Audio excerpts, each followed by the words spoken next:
अगर आप शुक्रवार का व्रत करते हैं तो शुक्रवार की व्रत कथा अवश्य सुननी या पढ़नी चाहिए। ऐसा करने से माता की पूजा संपूर्ण होती है।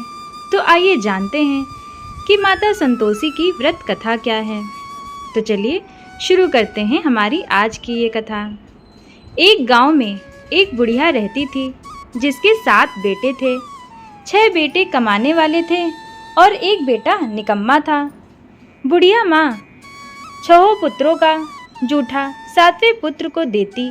7वां पुत्र एक दिन अपनी पत्नी से बोला, देखो मेरी माता का मुझ पर कितना प्रेम है। वह बोली, क्यों नहीं, सबका जूठा बचा हुआ तुमको खिलाती हैं। वह बोला, जब तक आंखों से ना देखें मान नहीं सकता। पत्नी ने हंसकर कहा, देख लोगे तब तो मानोगे। कुछ दिन बाद एक बड़ा त्योहार आया। घर में 7 प्रकार के भोजन और चूरमा के लड्डू बने। वह पत्नी की बात को जांचने के लिए सिर दर्द का बहाना बनाकर पतला कपड़ा सिर पर ओढ़कर रसोई में जाकर सो गया और कपड़े में से सब देखता रहा। 6 भाई भोजन करने आए। उसने देखा माँ ने उसके लिए सुंदर सुंदर आसन बिछाए, 7 प्रकार की रसोई परोसी और आग्रह करके उन्हें भोजन कराती रही। वह देखता रहा। 6 भाई भोजन कर उठ गए। तब माँ ने उनकी 5 थालियों में से लड्डुओं के टुकड़ों को उठाया और एक लड्डू बनाया। जूठन साफ कर माँ ने उसे पुकारा, उठ बेटा उठ, तेरे भाइयों ने भोजन कर लिया, तू भी उठकर भोजन कर ले। उसने कहा, माँ मुझे भोजन नहीं करना, मैं परदेश जा रहा हूँ। माता ने कहा, कल जाना हो तो आज ही जा। वह बोला, हाँ हाँ जा रहा हूँ। यह कहकर वह घर से निकल गया। चलते समय उसे पत्नी की याद आई। वह गौशाला में कंडे थाप रही थी। वहाँ जाकर वह बोला, मेरे पास तो कुछ नहीं है, यह अंगूठी है, सो ले लो और अपनी कोई निशानी मुझे दे दो। वह बोली, मेरे पास क्या है, यह गोबर भरा हाथ है। यह कहकर पत्नी ने उसकी पीठ पर गोबर के हाथ की थाप मार दी। वह चल दिया। चलते चलते दूर देश में पहुंचा। वहां एक साहूकार की दुकान थी। वहां जाकर बोला, सेठ जी मुझे नौकरी पर रख लो। साहूकार को नौकर की सख्त ज़रूरत थी। साहूकार ने कहा, काम देखकर तनख्वाह मिलेगी। उसने कहा, सेठ जी जैसा आप ठीक समझें। उसे साहूकार के यहाँ नौकरी मिल गई। वहाँ वह दिन रात काम करने लगा। कुछ दिन में दुकान का लेन देन, हिसाब किताब, ग्राहकों को माल बेचना, सारा काम करने लगा। साहूकार के 7-8 नौकर थे। वे सब चक्कर खाने लगे, लेकिन उसने अपनी लगन, परिश्रम और ईमानदारी से सभी को पीछे छोड़ दिया। उसे अपने किए का फल मिला। सेठ ने भी उसका काम देखा और 3 महीने में ही उसे मुनाफे में साझेदारी बना लिया। परिश्रम करते करते 12 वर्ष में ही वह नगर का नामी सेठ बन गया और सेठ अपना सारो कारोबार उस पर छोड़कर बाहर चला गया। उधर उसकी पत्नी पर क्या बीती वह सुने। सास ससुर उसे दुख देने लगे। गृहस्थी का काम करवा करवा कर उसे लकड़ी लेने जंगल में भेजते। इस बीच घर की रोटियों के आटे से जो भूसी निकलती उसकी रोटी बनाकर रख दी जाती और फूटे नारियल की नरेली में पानी दिया जाता। इस तरह दिन बीतते रहे। एक दिन वह जब जंगल में लकड़ी लेने जा रही थी, तब उसे रास्ते में बहुत सुंदर सी स्त्रियां संतोषी माता का व्रत करती दिखाई दी। यह वहाँ खड़ी होकर पूछने लगी, बहनों यह तुम किस देवता का व्रत करती हो और इसके करने से क्या फल होता है? इस व्रत के करने की क्या विधि है? यदि तुम अपने इस व्रत का विधान मुझे समझा कर कहोगी तो मैं तुम्हारा बड़ा एहसान मानूंगी। उनमें से एक स्त्री बोली, सुनो, यह संतोषी माता का व्रत है। इसके करने से निर्धनता, दरिद्रता का नाश होता है। लक्ष्मी माता आती हैं, मन की चिंताएं दूर होती हैं, मन को प्रसन्नता और शांति मिलती है। निपुति को पुत्र मिलता है। प्रीतम बाहर गया हो तो वह शीघ्र लौट आता है। कुंवारी कन्या को मनपसंद वर मिलता है। चलता मुकदमा खत्म हो जाता है, कलह कलेश की निवृत्ति होती है, मुख शांति होती है, घर में धन जमा हो, धन जायदाद का लाभ होता है तथा और भी मन में जो कुछ कामना हो सब संतोषी माता की कृपा से पूरा हो जाता है, इसमें संदेह नहीं है। वह पूछने लगी, यह व्रत कैसे किया जाता है, यह भी बताओ तो बड़ी कृपा होगी। वह स्त्री कहने लगी, बिना परेशानी, श्रद्धा और प्रेम से जितना भी बन सके प्रसाद लेना, 5.25 पैसे से 5.25 आने तक तथा इससे भी ज़्यादा शक्ति और भक्ति के अनुसार गुड़ और चना ले। हर शुक्रवार को निराहार रहकर कथा कहना या सुनना, इसके ओम बीज कम नहीं टूटे। लगातार नियम पालन करते रहना। सुनने वाला कोई ना मिले तो घी का दीपक जलाकर उसके आगे जल के पात्र को रख कथा कहना, परंतु नियम ना टूटे। जब तक कार्य सिद्ध ना हो नियम पालन करना और कार्य सिद्ध हो जाने पर व्रत का उद्यापन करना। 3 मास में माता पूरा फल प्रदान करती हैं। यदि किसी के ग्रह खोटे हैं तो भी माता 1 वर्ष में अवश्य उनको अनुकूल करती है। कार्य सिद्ध होने पर ही उद्यापन करना चाहिए, बीच में नहीं। उद्यापन में 2.5 सेर आटे का खाजा तथा इसी अनुसार खीर तथा चने का साग बनाना, 8 बच्चों को भोजन कराना, जहाँ तक मिले देवर जेठ भाई बंधु कुटुंब के लड़के लेना, ना मिले तो रिश्तेदारों और पड़ोसियों के लड़के बुलाना, उन्हें भोजन करा यथाशक्ति दक्षिणा दे। माता का नियम पूरा करना, ध्यान रखना उस दिन घर में कोई खटाई ना खाए। यह सुन वह वहाँ से चल दी। रास्ते में लकड़ी के बोझ को बेच दिया और उन पैसों में गुड़ चना ले माता के व्रत को तैयार कर आगे चली। रास्ते में संतोषी माता के मंदिर में जहाँ माता के चरणों में लौटने लगी, विनती करने लगी, माँ मैं दीन हूँ, निपट मूर्ख हूँ, व्रत के नियम कुछ जानती नहीं, मैं बहुत दुखी हूँ। हे माता मेरा दुख दूर कर, मैं तेरी शरण में हूँ। माता को दया आई। एक शुक्रवार बीता कि दूसरे शुक्रवार को ही उसके पति का पत्र आया और तीसरे शुक्रवार को उसका भेजा हुआ पैसा आ पहुँचा। यह देखकर जेठानी मुँह सिकोड़ने लगी, इतने दिनों बाद इतना पैसा आया, इसमें क्या बढ़ाई है। लड़के ताने देने लगे। काकी के पास अब पत्र आने लगे, रुपया आने लगा। अब तो काकी की खातिर बढ़ेगी, अब तो काकी बुलाने से भी नहीं बोलेगी। बेचारी सरलता से कहती, भैया पत्र आए, रुपया आए तो हम सबके लिए अच्छा है। ऐसा कहकर आंखों में आंसू भरकर संतोषी माता के मंदिर में जा मातेश्वरी के चरणों में गिरकर रोने लगी। माँ मैंने तुझसे पैसा नहीं मांगा, मुझे पैसे से क्या काम, मुझे तो अपने सुहाग से काम है, मैं तो अपने स्वामी के दर्शन और सेवा मांगती। तब माता ने प्रसन्न होकर कहा, जा बेटी तेरा स्वामी जल्दी ही आएगा। यह सुनकर खुशी से बावली होवा घर आकर काम करने लगी। संतोषी माँ विचार करने लगी, इस भोली पुत्री से मैंने कहा, कह तो दिया है कि तेरा पति शीघ्र आएगा, पर आएगा कहाँ से, वह तो इसे स्वप्न में भी याद नहीं करता, उसे इसकी याद दिलाना तो मुझे ही जाना पड़ेगा। संतोषी माता ने उस बुढ़िया के बेटे को स्वप्न में समझाया, पुत्र तेरी घरवाली कष्ट उठा रही है। यह बोला, माता हाँ माता मुझे तो मालूम है, परंतु क्या करूं, वहाँ कैसे जाऊं, परदेश की बात है, लेन देन का सारा हिसाब किताब है, कोई जाने का रास्ता नजर नहीं आता, आप ही कोई राह दिखाएं कि वहाँ कैसे जाऊं।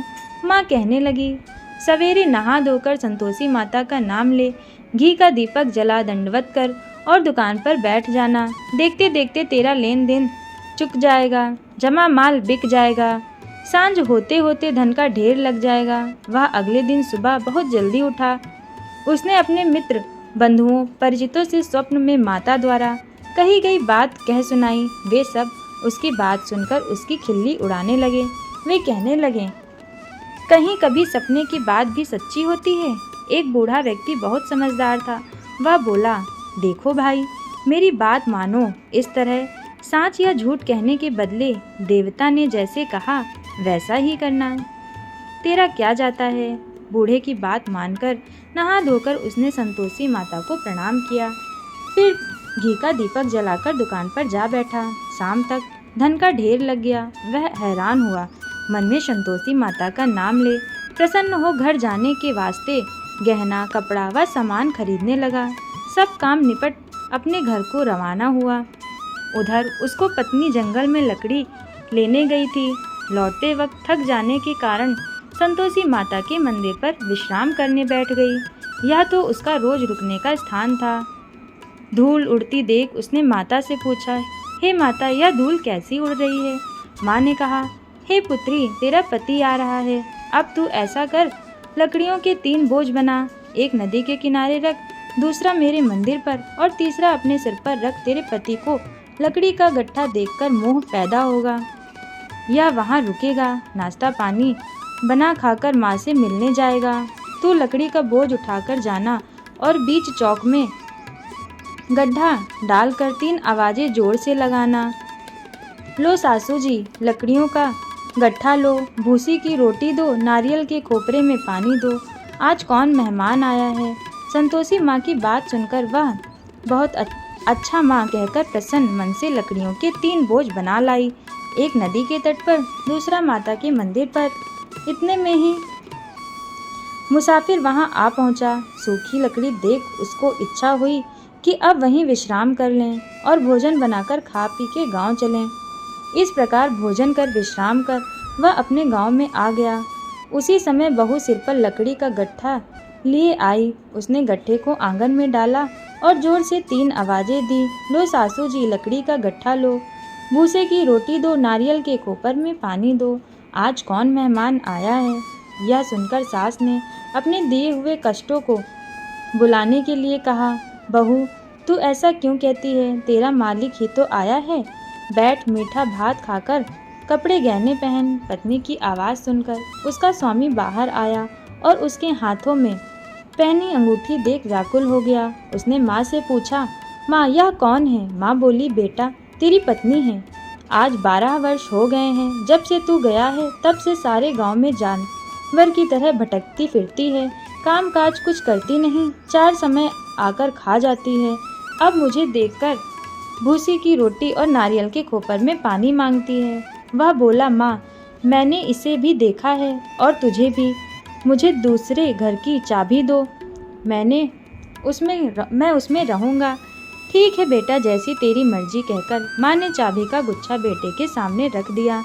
उसने दूसरे घर को खोलकर सारा सामान जमाया।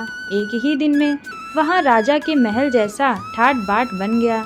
अब क्या था, वह सुख भोगने लगी। अगला शुक्रवार उसने पति से कहा, मुझे संतोषी माता का उद्यापन करना है। पति बोला, बहुत अच्छा, खुशी से कर लो। वह उद्यापन की तैयारी करने लगी। जेठ के लड़के को भोजन के लिए कहने गई। उन्होंने मंजूर किया, परंतु पीछे से जेठानी ने अपने बच्चे को सिखलवाया, देखो रे, भोजन के समय सब लोग खटाई मांगना, जिससे उसका उद्यापन पूरा ना हो। लड़के भोजन करने आए, खीर पेट भरकाई खाई, परंतु बात याद आते ही कहने लगे, हमें कुछ खटाई खाने को दो, खीर खाना हमें भाता नहीं, देखकर अरुचि होती है। लड़के उठ खड़े हुए, बोले, पैसे लाओ। भोली बहू कुछ जानती न थी, उसने उन्हें पैसे दे दिए।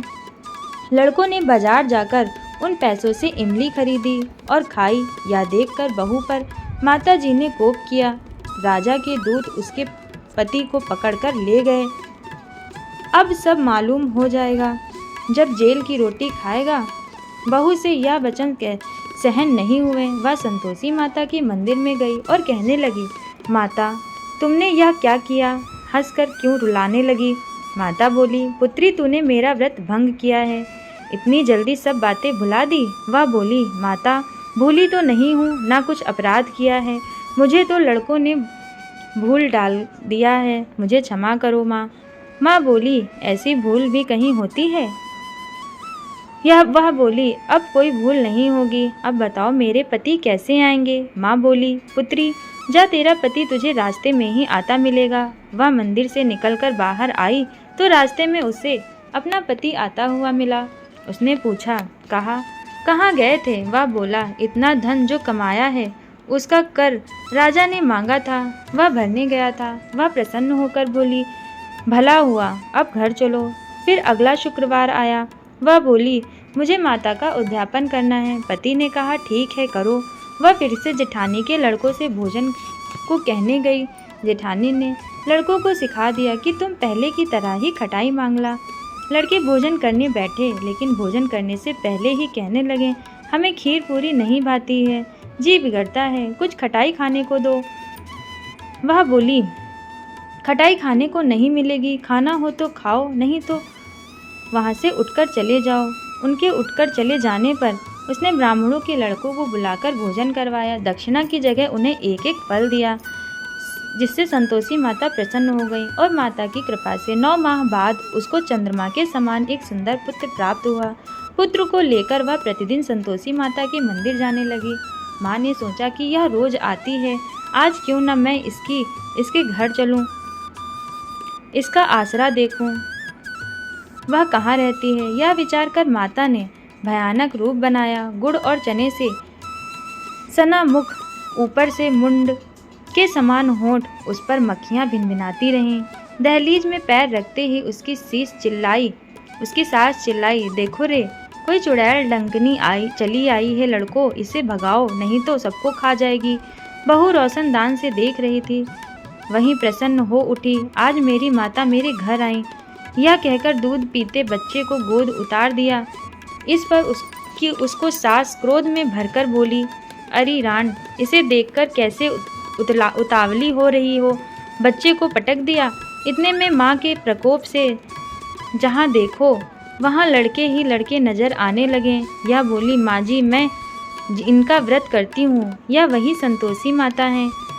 इतना कह उसने झट से घर के सारे किवाड़ खोल दिए। सबने माता के चरण पकड़ लिए और विनती कर कहने लगे, हे माता, हम मूर्ख हैं, अज्ञानी हैं, तुम्हारे व्रत की विधि हम नहीं जानते, तुम्हारा व्रत भंग कर हमने बड़ा अपराध किया। हे माता, आप हमारे अपराधों को क्षमा करो। इस प्रकार बार बार कहने पर संतोषी माता प्रसन्न हुई। इसके बाद उसकी सास कहने लगी, हे संतोषी माता, आपने बहू को जैसा फल दिया वैसा फल सबको देना। जो यह कथा सुने या पढ़े उसकी मनोकामना पूरी करना। तो बोलो जय संतोषी माता की।